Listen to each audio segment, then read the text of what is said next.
So I went and talked to my supervisor and another one of my bosses and said, here's a crazy request from the LA City Attorney's Office, the lead city attorney, Paul Paquette. And I said, something's going on here. First of all, I don't have any interest in polygraph and David Mack, and I'm not going to be able to get these other 4 guys to take polygraphs because what would be the point of something like that anyways? So anyways, I got back to Paul Paquette and I said, you know what? Appreciate the offer, what have you, but at this point, we're not interested. If something were to change, then, I'll get back to you. And he says, okay. Come to find out, in sworn depositions under oath, David Mack himself admitted that he never came up with this idea. This was something that Paul Paquette came up with and associated it with David Mack, saying it was a request of his. David Mack says, no, that's bullshit. That's a lie. That never happened. Paul Paquette himself finally admitted that this was a ruse that he completely made up, and the city attorney's office completely made up, for the sole reason that they knew for a fact that David Mack would not get polygraphed by the FBI. But they wanted to be able to state that they were going to use this against me, where if I were to ever testify in this civil suit, they would be able to try to discredit me, saying like, here David Mack was offering to take a polygraph, and you, Agent Carson, decided not to do it, probably because you would be afraid of what David Mack would come across as being truthful, that he was involved in this. When I was given the documents that I'm currently going through in these episodes, I didn't go through them right away. There was a reason for that, and it was simple. I had in my possession close to 2,000 pages of the FBI investigation into Biggie. So most of my reporting and time was spent with the FBI documents. And for you to fully understand the dynamics of the murder and where there is evidence, it really is twofold. There was Phil Carson's investigation in those documents, and then there are civil trial documents given to me by Sergio Robledo, the private investigator for the Wallace family. The next piece of information, and one of the moments where I realized the importance of these documents, was by chance. It really was a fluke. I was skimming the documents towards the end of the production of Dossier Season 1 when I came across a paragraph that changed everything. In January of 2001, the LAPD itself instituted a formal internal affairs investigation bearing LAPD Internal Affairs number CF010190. And there's an exhibit of this, so there's an actual printed copy of this somewhere. In this internal affairs report, the LAPD itself alleges that Mack and Perez conspired to murder and assisted in the murder of Mr. Wallace. The IA was assigned to the Rampart Corruption Task Force, the same task force investigating the criminal connection between Mack, Perez, and other LAPD officers. So what that just tells you is there is an actual internal affairs report that the LAPD generated themselves that said Mack and Perez were a part of this murder. Is that staggering to you? That's mind-blowing. First of all, they're correct. But second of all, I've never seen that. Inside the document, here's what the lawyer stated. The Wallace family received discovery in the civil trial in April of 2006. The LAPD itself alleged that Mack and Perez were involved in the Wallace homicide. The city attempted to block all discovery at the civil trial into who had been aware of this Mack and Perez vital information or who was in possession of these documents.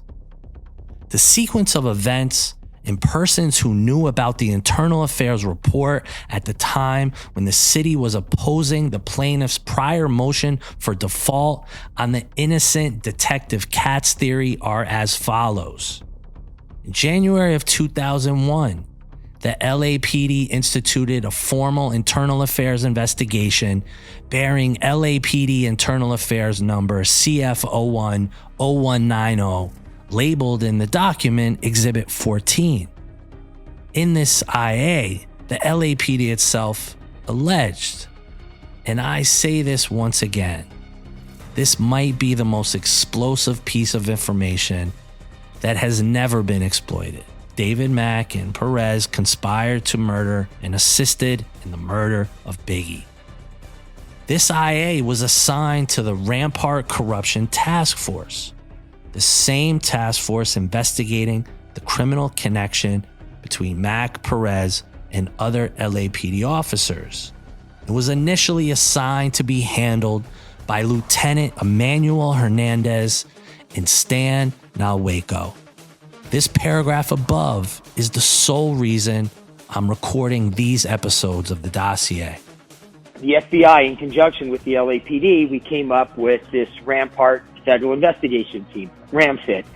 And what it did was, I think there were approximately 40 LAPD detectives that put in and requested to be part of this task force. They pared it down to, I believe, 5 or 6. And then there were 5 or 6 FBI agents. One of them was me, that got paired up with each of these LAPD detectives. And then we were assigned, there were so many cases, there were so many LAPD police officers that potentially could have been involved in part of this whole Rampart scandal. It was very voluminous. And so each of the 5 or 6 teams, the one FBI, one LAPD person, we would get assigned several of these different cases, and we would do our investigation on those.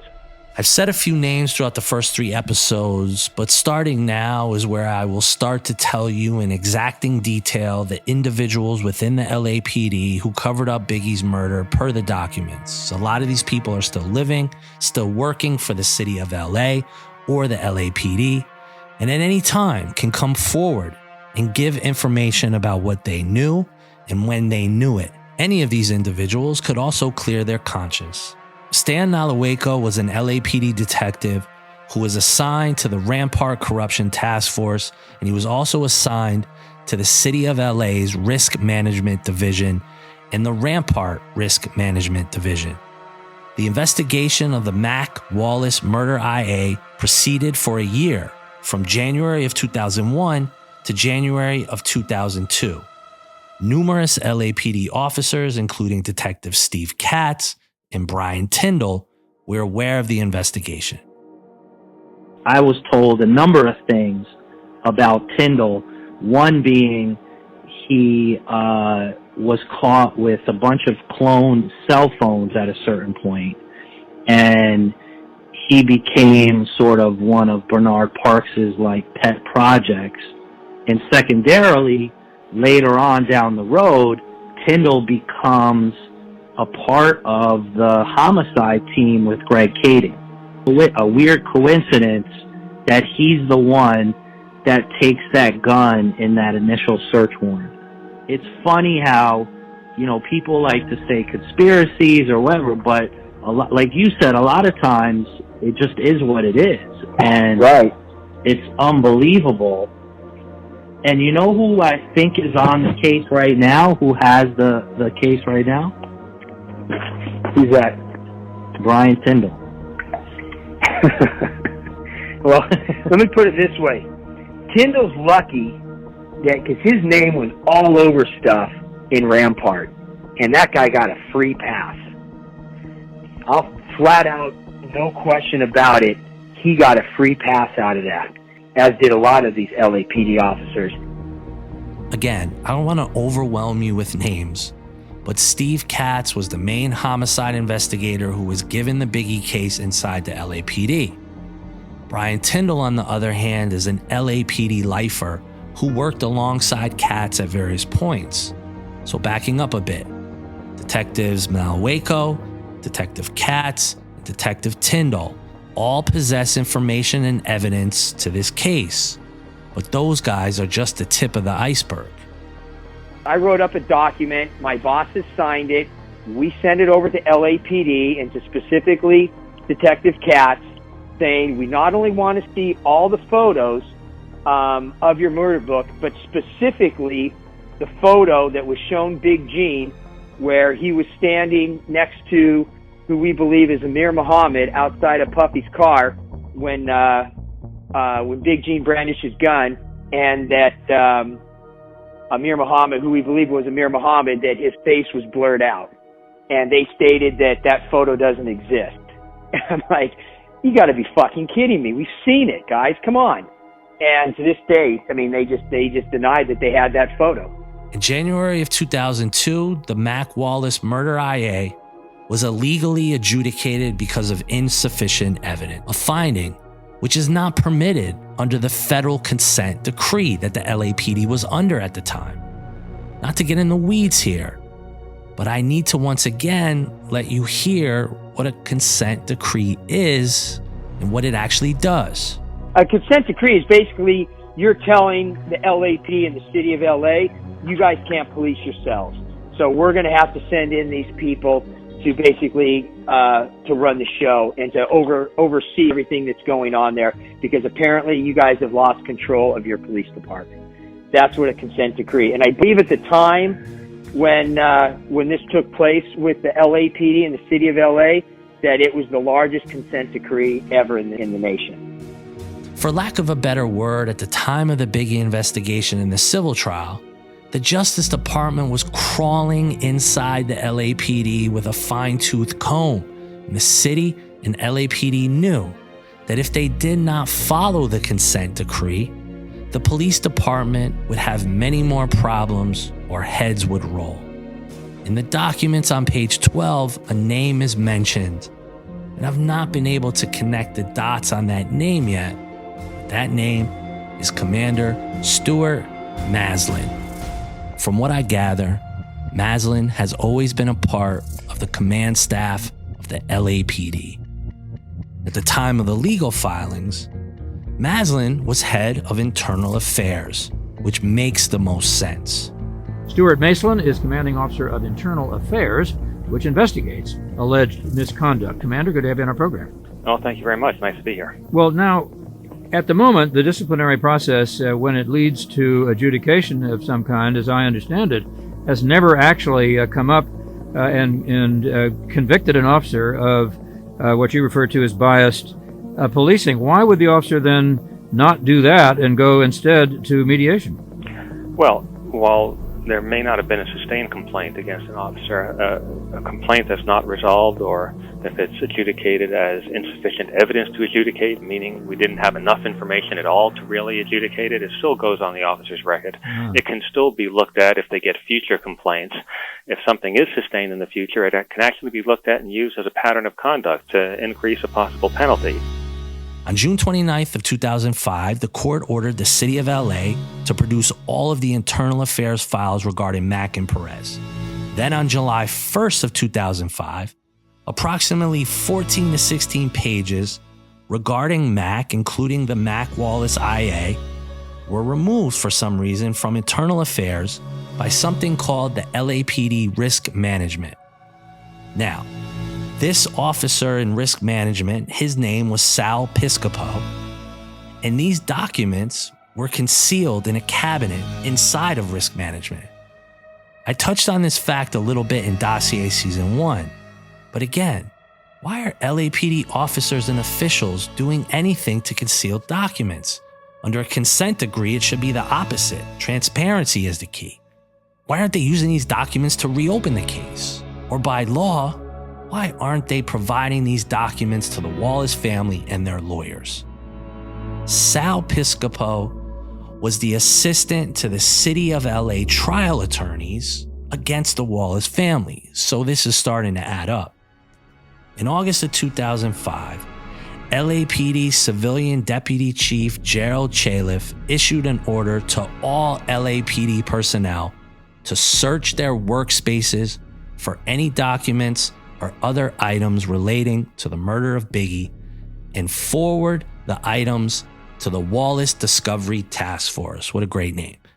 So that they could produce these documents to the Wallace family and company which they just didn't do. But if you ask me, this was the LAPD closing ranks.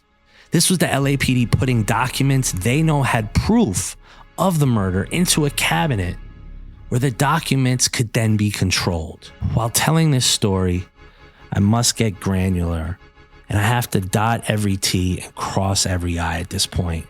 At the bottom of page 12 of the legal filing, there are 3 footnotes with information, and these pieces of information would give any reader context.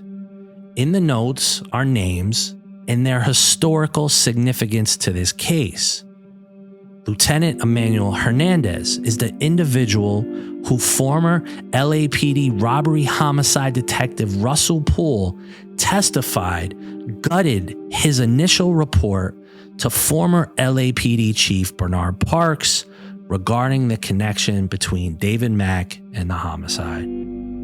Some of our officers, in working off-duty, they were heavily involved in the whole hip-hop culture, providing security for many of the rappers that were involved with other kinds of crimes. These things began to reflect a completely different view of some of our personnel than we had before. Perez is a good friend to David Mack, who both were good friends of Gaines. And I think the picture reflected that we had some people on this department that were in a coordinated effort involved in some very serious criminal misconduct. The other cited information gets further into the chain of command of the LAPD in the controlling of evidence and information. This is me naming names again and making it very fucking clear. Detective Steve Katz and Brian Tyndall were in fact interviewed as witnesses in the Mack Wallace IA, and other LAPD personnel who participated and were aware of the existence of these files from 2001 to the present include, but is not limited to, Commander Stuart Maslin, Captain Kevin McCarthy, Lieutenant John Duncan, Lieutenant Emmanuel Hernandez, Lieutenant John Cook, Sergeant Dan Randolph, Detective Stan Nalawaco, Detective Tony Pascual, Detective Tom Witch, Officer Samuel Martin. Those are the names. If this was a criminal trial, which it should be, these names would be the co-conspirators in the cover-up. And again, I will add one last name, and that is the current Chief of Police, Michael Moore. His name appears at the bottom of page 12 with the list that I just stated. Over the course of my career, I've witnessed shining moments and sacrifice by LAPD officers, demonstrating great heroism, professionalism, and compassion. I've also witnessed deeply disturbing instances of excessive force, a lack of compassion or reverence for human life. Instances in which we did not live up to our values or the expectations of the people we protect and serve. The video capturing a fatal confrontation between Minneapolis police officers and George Floyd in the aftermath of civil unrest are both disturbing and a sobering reminder of the fragile relationships we have with our communities we serve. I understand, hear, and feel the frustrations of Angelenos as well as other Americans. I join you in your concerns about reports of excessive force and officers who go beyond the confines of their training or the law. If the city of LA and the attorneys who represented the interests of the LAPD had any moral compass, or if they had any feelings of being right and just, someone within that list of names would have come forward and gone on the record. The documents reflect that they all also knew that there was long hidden information which supported Mack and Perez's gang affiliation, Mack and Perez's association with Suge Knight and Death Row Records, and evidence supporting their presence at the scene of Biggie's murder. They knew all the information they were hiding supported the Wallace's family theory of the case. The city of LA's attempt to stop discovery in the civil trial and proceed right to trial without handing over the above information was clearly motivated to keep all of its sins secret and to keep from the court the abundance of evidence that has been concealed. Some of the photos that I originally saw in the LAPD murder file, as well as did another FBI agent that was with me, and then they somehow disappeared from the murder file, And we then documented that we not only saw these pictures, but a signed letter from my supervisor to Katz and the LAPD specifically asking to see any photos, but in particular these certain photos that we had seen, and we never got, and Katz denied ever having those. I'm just curious if those photos were taken out of the murder. We know they were taken out of the murder book, but were they stashed as part of these documents that were being hidden by Katz? Because we never got an answer. We just were told, no, those photos that you saw outside the Peterson that that showed that had Mack, Perez, Amir, Big Gene, Puffy, that those photos didn't exist, when which is just ridiculous because we know they existed. We saw them. The information contained in the last few minutes of this audio, it's not legal conjecture or nuance. It is lying. It is covering up. It is a defining piece of information that gives the Wallace family every reason to refile this case. This information also, if found out at trial in the civil case, would have won the Wallace family hundreds of millions of dollars. The sadness I still have reading these names, the sadness I still have that these actual files exist, not only within the LAPD, but with all the city attorneys, makes me reflect on just how corrupt our country is when it comes to justice. I guess when I did season 1, I had optimism that my journalism, the courage of Phil Carson, would move the needle, but it didn't. So here I am trying again. Now starting on page 15 of the document, this is where all the evidence is listed down in a bulletproof manner inside the document. And if you think a document that was created by the LAPD that stated Mack and Perez were part of a murder was staggering, wait till you hear the additional 15 items that were never chased down, that were never examined. The evidence was just buried. It was ignored. Next time on the Dossier.